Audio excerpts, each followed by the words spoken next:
നമസ്കാരം. ഞാൻ doctor T Renuka, consultant dermatologist, government general hospital, Manjeri. HIV/AIDS പ്രതിരോധ പ്രവർത്തനങ്ങളെ കുറിച്ചാണ് ഇന്ന് സംസാരിക്കുന്നത്. ഡിസംബർ 1 ലോക എയ്ഡ്സ് ദിനമായി ആചരിച്ചു വരികയാണ്. ഇത്തവണ overcoming disruption transforming AIDS response, അതായത് പ്രതിസന്ധികളെ അതിജീവിച്ച് പ്രതിരോധ പ്രവർത്തനങ്ങൾ മുന്നോട്ട് എന്നതാണ് തീം. HIV/AIDS ഇന്നും ലോകമെങ്ങും ഒരു പ്രധാന ആരോഗ്യ പ്രശ്നമാണ്. പക്ഷേ ശരിയായ ചികിത്സ, അറിവ് എന്നിവ മൂലം HIV നിയന്ത്രിക്കാനാവുന്ന ഒരു ദീർഘകാല രോഗമായി മാറിക്കഴിഞ്ഞു. HIV അഥവാ ഹ്യൂമൻ ഇമ്മ്യൂണോ ഡെഫിഷ്യൻസി വൈറസ് ശരീരത്തിൽ പ്രവേശിച്ച് CD4 കോശങ്ങളെ നശിപ്പിക്കുന്നു. തൽഫലമായി രോഗപ്രതിരോധ ശേഷി നശിക്കുകയും മറ്റു വിവിധ തരത്തിലുള്ള അസുഖങ്ങൾ ശരീരത്തെ ബാധിച്ച് അവശരായി തീരുകയും ചെയ്യുന്നു. ഈ അവസ്ഥയാണ് അക്വയർഡ് ഇമ്മ്യൂണോ ഡെഫിഷ്യൻസി സിൻഡ്രോം അഥവാ എയ്ഡ്സ്. ലോകത്താകമാനം 40.8 ദശലക്ഷം അണുബാധിതരുണ്ട്. ഇന്ത്യയിൽ തന്നെ 2.5 ദശലക്ഷം അണുബാധിതരുണ്ട്. കഴിഞ്ഞ വർഷം ഏകദേശം 1.3 ദശലക്ഷം പുതിയ അണുബാധിതർ ഉണ്ടായതായി കണക്കാക്കപ്പെടുന്നു. ഇന്ത്യയുടെ സ്ഥാനം ലോകത്ത് 2ാം സ്ഥാനത്താണ് HIV അണുബാധിതരുടെ എണ്ണത്തിൽ. 2030 HIV അണുബാധ പൂർണ്ണമായി നിയന്ത്രിക്കുക എന്ന ലക്ഷ്യത്തോടെയാണ് ലോക രാജ്യങ്ങൾ പ്രവർത്തിക്കുന്നത്. ഇതിനായി 95-95-95 എന്ന ഒരു ലക്ഷ്യം തെരഞ്ഞെടുത്തിട്ടുണ്ട്. അതായത് 95% ആളുകളും അവരുടെ രോഗാവസ്ഥ അറിയുക. ഇവരിൽ 95% ആളുകളും ART അഥവാ HIV ചികിത്സയ്ക്ക് വിധേയരാവുക. ഇവരിൽ 95% ആളുകളിലും വൈറൽ ലോഡ് നിയന്ത്രണ വിധേയമാവുക. ഇതാണ് ലക്ഷ്യം. ഇനി എങ്ങനെയാണ് രോഗം പകരുന്നത് എന്ന് നോക്കാം. പ്രധാനമായും അണുബാധിതരായ ആളുകളുടെ രക്തം, ശുക്ലം, മലദ്വാരത്തിൽ നിന്നും യോനിയിൽ നിന്നുമുള്ള സ്രവങ്ങൾ, മുലപ്പാൽ, സെറിബ്രോസ്പൈനൽ ഫ്ലൂയിഡ് എന്നിവയിലൂടെയാണ് രോഗം പകരുന്നത്. അണുബാധിതരായ ആളുകളുമായി സുരക്ഷിതമല്ലാത്ത ലൈംഗിക ബന്ധം, അണുബാധിതർ ഉപയോഗിച്ച സിറിഞ്ച്, സൂചി എന്നിവ ഷെയർ ചെയ്ത് ഉപയോഗിക്കുന്നത് വഴിയും രോഗം പകരുന്നു. രക്തമോ അണുബാധിതമായ രക്തമോ രക്തജന്യ വസ്തുക്കളോ ഉപയോഗിക്കുന്നത് വഴിയും അമ്മയിൽ നിന്നും കുഞ്ഞിലേക്കുള്ള പകർച്ചയും പരമാവധി നിയന്ത്രണ വിധേയമായിട്ടുണ്ട്. ആരോഗ്യ പ്രവർത്തകരിൽ നീഡിൽ പ്രിക്ക് ഇഞ്ചുറി മൂലം അണുബാധ വരാനുള്ള സാധ്യത കൂടുതലാണ്. എന്നാൽ ഉമിനീർ, മൂത്രം, വിയർപ്പ് എന്നിവയിലൂടെ ഒന്നും രോഗം പകരുന്നില്ല. ഒന്നിച്ചിരുന്ന് ജോലി ചെയ്യുന്നത് കൊണ്ടോ ഒരുമിച്ച് ഭക്ഷണം കഴിക്കുന്നത് കൊണ്ടോ സാധാരണ രീതിയിലുള്ള ചുംബനം, ആലിംഗനം എന്നിവയിലൂടെയോ കൊതുക്, മറ്റു പ്രാണികൾ എന്നിവ കടിക്കുന്നത് മൂലമോ HIV പകരുന്നില്ല. എന്തൊക്കെയാണ് രോഗലക്ഷണങ്ങൾ എന്ന് നോക്കാം. പ്രധാനമായും അണുബാധ ഉണ്ടായ ആദ്യ ആഴ്ചകളിൽ തന്നെ ചെറിയ പനി, ശരീരവേദന, തലവേദന, തൊണ്ടവേദന, ശരീരത്തിൽ ചൊറിച്ചിൽ, തൊലിയിൽ തണുപ്പും പാടുകളും എന്നിവ വരാം. അതിനുശേഷമുള്ള മാസങ്ങൾ മുതൽ ഏകദേശം 10 വർഷത്തോളം ചെറിയ ചെറിയ രോഗലക്ഷണങ്ങൾ മാത്രമേ പ്രത്യക്ഷപ്പെടുകയുള്ളൂ. HIV രോഗലക്ഷണങ്ങളെ 4 സ്റ്റേജസ് ആയി തരംതിരിച്ചിട്ടുണ്ട്. ആദ്യ സ്റ്റേജിൽ തുടർച്ചയായ കഴലവീക്കം മാത്രം കാണപ്പെടാം.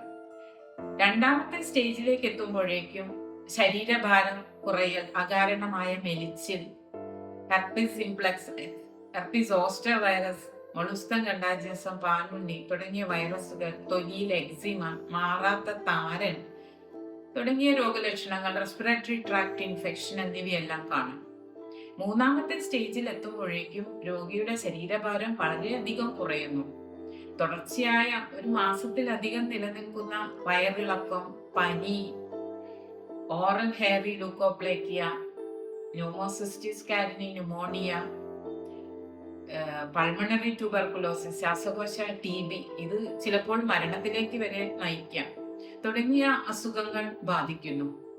എന്നാൽ 4ാമത്തെ സ്റ്റേജ്, അതായത് അക്വയർഡ് ഇമ്മ്യൂണോ ഡെഫിഷ്യൻസി സിൻഡ്രോം എന്നതിന്റെ ഏറ്റവും ഭീകരമായ അവസ്ഥ, ഇതിൽ രോഗി AIDS syndrome, HIV wasting syndrome എന്ന അവസ്ഥയിലേക്ക് എത്തുകയും ശരീരഭാരം ഏറ്റവും കുറയുകയും ഇതേ തുടർന്ന് തലച്ചോറിന്റെ പ്രവർത്തനങ്ങളെ ബാധിക്കുന്ന എൻകഫലൈറ്റിസ്, അതോടൊപ്പം chronic herpes virus infection, pneumonia, ശ്വാസകോശത്തിന് പുറത്തുള്ള ട്യൂബർകുലോസിസ്, ഇങ്ങനെ പല വിധത്തിലുള്ള ക്യാൻസറുകൾ ഇവയെല്ലാം വരികയും മരണത്തിലേക്ക് നയിക്കുകയും ചെയ്യുന്നു.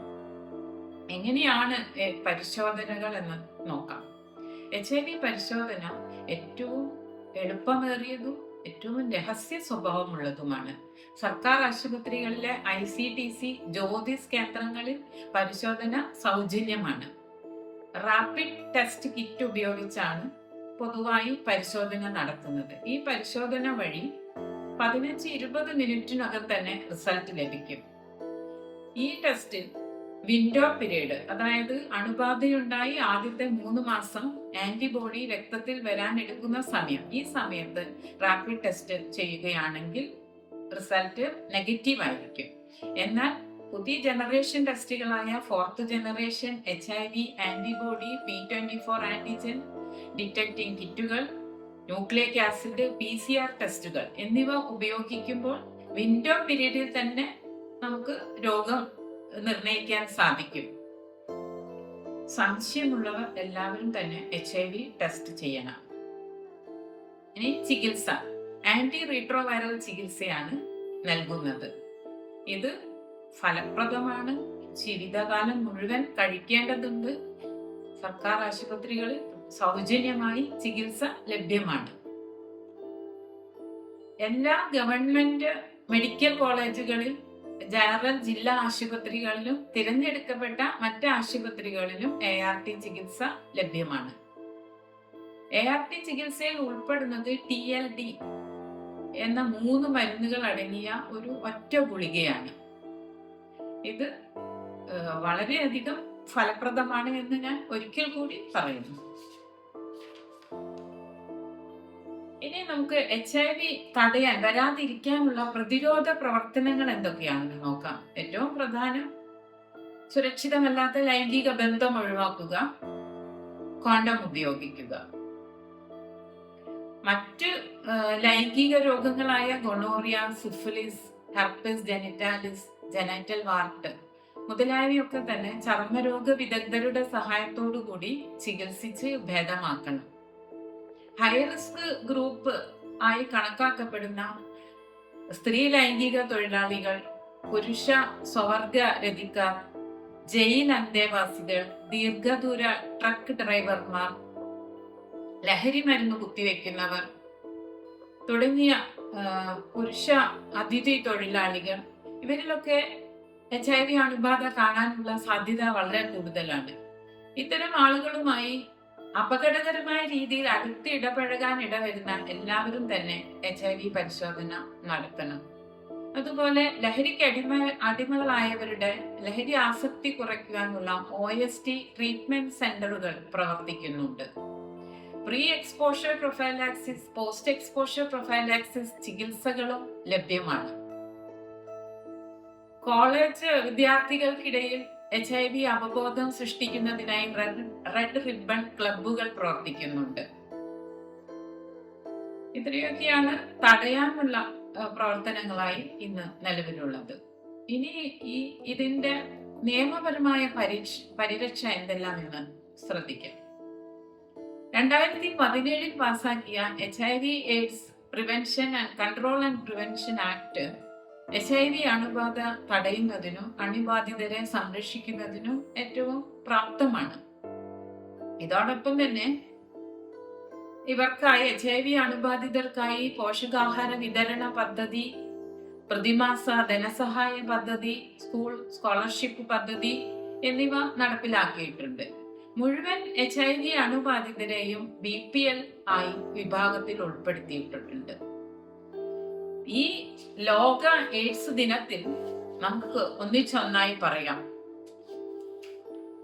പ്രതിബന്ധങ്ങളെ മറികടക്കാം, എയ്ഡ്സ് പ്രതിരോധത്തിൽ മുന്നോട്ട്. ആരോഗ്യമുള്ള സമൂഹത്തെ ഒരുമിച്ച് നിർമ്മിക്കാം. നന്ദി. ആരോഗ്യത്തോടെ ഇരിക്കുക.